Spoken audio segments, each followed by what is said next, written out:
गोव्याच्या राजकारणाला खऱ्या अर्थानं दिशा देणारे द्रष्टे नेते मनोहर पर्रीकर आज मात्र गोव्यानं गमावलेले आहेत, भारतानं किंबहुना गमावलेले आहेत आणि ही न भरून निघणारी पोकळी आहे। आणि याच विषयी बोलण्याकरता राजकीय विश्लेषक शैलेंद्र देवळणकर सुद्धा आपल्याबरोबर जोडले गेलेले आहेत। काही वेळापूर्वी आपण चर्चा करत होतो ते म्हणजे सागर देशपांडे हे सुद्धा आपल्याबरोबर आहेत। सुरुवातीला शैलेंद्र देवळणकर सर, मला तुमच्याकडे यायचं आहे। खरं तर जेव्हा मनोहर पर्रीकरांनी संरक्षण मंत्रिपदाची जबाबदारी स्वीकारली तेव्हा मात्र नव्या निर्णयांचा धडाका सुरू केला नाही किंवा जुने निर्णय बदलले नाहीत, तर विस्कटलेली घडी नीट करण्याचा प्रयत्न केला आणि हेच लोकविलक्षण होतं।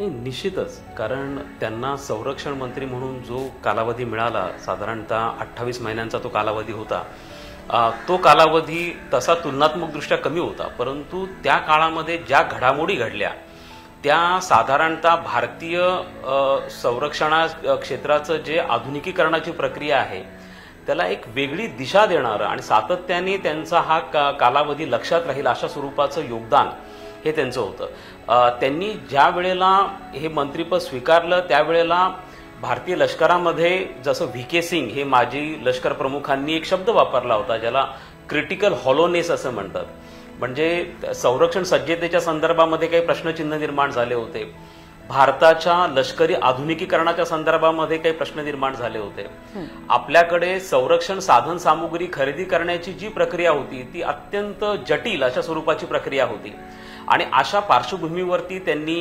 ह्या मंत्रिपदाचा जो कार्यभार होता तो सांभाळलेला होता। आणि त्यांचं सगळ्यात मोठं श्रेय जे जातं ते म्हणजे ज्यांना आम्ही डिफेन्स सेक्टरचं इंडिजिनायझेशन करायचं, म्हणजे आपण भारत हा जो देश आहे हा आशिया खंडातला शस्त्रास्त्र आयात करणारा एक सगळ्यात मोठा देश आहे आणि आजही आपला फार मोठा पैसा हा शस्त्रास्त्र आयात करण्यामध्ये जातो आहे।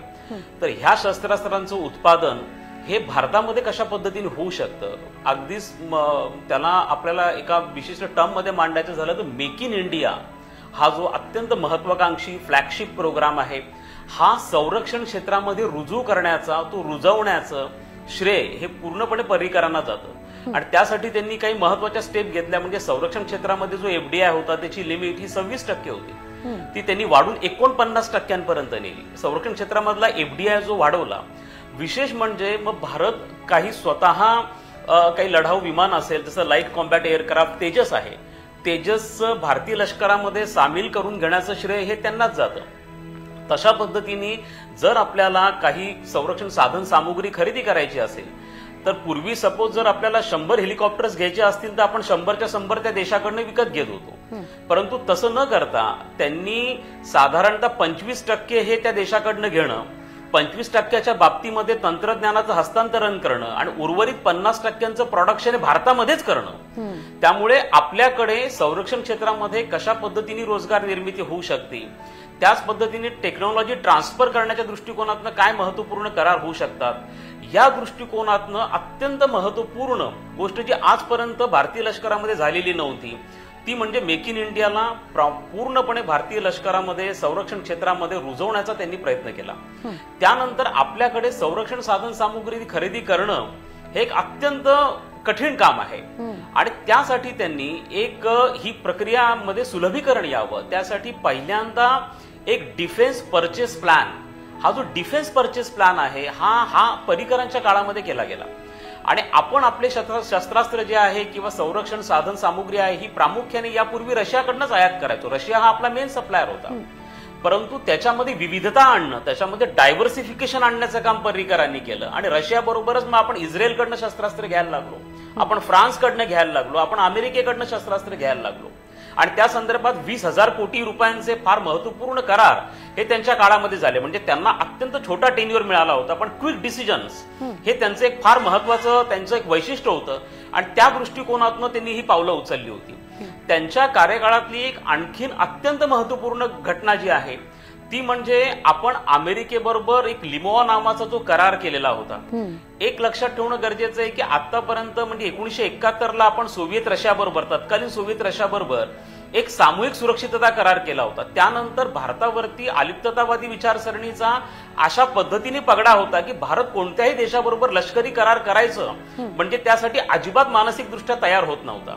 परंतु पहिल्यांदा त्यांनी अमेरिकेबरोबर हा जो लॉजिस्टिक एक्सचेंज अग्रीमेंट आहे, म्हणजे ज्याच्या अंतर्गत अमेरिकेचे काही विमानं काही डिझास्टर मॅनेजमेंटसाठी म्हणा किंवा इमर्जन्सीमध्ये म्हणा भारतामध्ये येऊन तेल भरू शकतील, अमेरिकेची काही जहाजं भारतामध्ये आपल्या बंदरांमध्ये येऊ शकतील आणि त्यावेळेला आवश्यक असणाऱ्या गोष्टी त्यांना मिळू शकतील.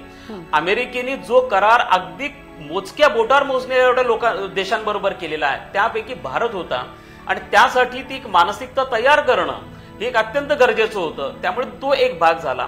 त्यांच्याच काळामध्ये आपण असं बघतो की चीनने हिंदी महासागरामध्ये मोठ्या प्रमाणावरती घुसखोरी करण्याचा प्रयत्न सुरू केलेला होता. त्यासाठी अनेक प्रकारचे प्रकल्प, ज्याला स्टिंग ऑफ पर्ल्स असं आपण म्हणतो, अशा स्वरूपाच्या काही योजना चीनने आखल्या होत्या. तर त्याला कशा पद्धतीने त्याचा सामना करता येईल यासाठी पहिल्यांदा मलबार नॅव्हल एक्सरसाइजेस हा पर्रिकरांच्या काळात सुरू झाला आणि या नॅव्हल एक्सरसाइजेस मध्ये, मिलिटरी एक्सरसाइजेस मध्ये जपान आणि अमेरिका आणि भारत अशा पद्धतीने 3 देश पहिल्यांदा एकत्र आले आणि एक प्रकारचा डेटरन्स तयार झाला, एक प्रकारचं प्रतिरोधन तयार झालं की इमर्जन्सीमध्ये चीनचा जर सामना करायचा असेल तर कशा पद्धतीने तो करता येईल या दृष्टिकोनातून अत्यंत महत्वपूर्ण विचार झाला.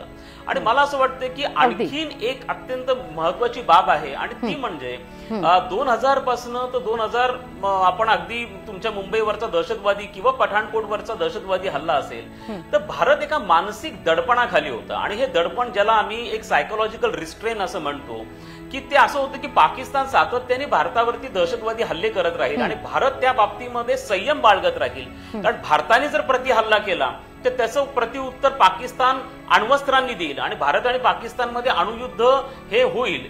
या एक प्रकारच्या मानसिक दडपणापोटी म्हणा किंवा एक प्रकारच्या भीतीपोटी म्हणा भारत रिटॅलिएट करत नव्हता. म्हणजे सातत्याने हल्ले भारत सहन करायचा. मग ते भारतीय संसदेवरचा हल्ला असो, जम्मू काश्मीर असेंब्लीवरचा हल्ला असो, मुंबईवरचा दहशतवादी हल्ला असो, अगदी पठाणकोट पर्यंत रिटॅलिएट करायचं म्हटलं की मग पाकिस्तानकडे प्रतिउत्तर येईल.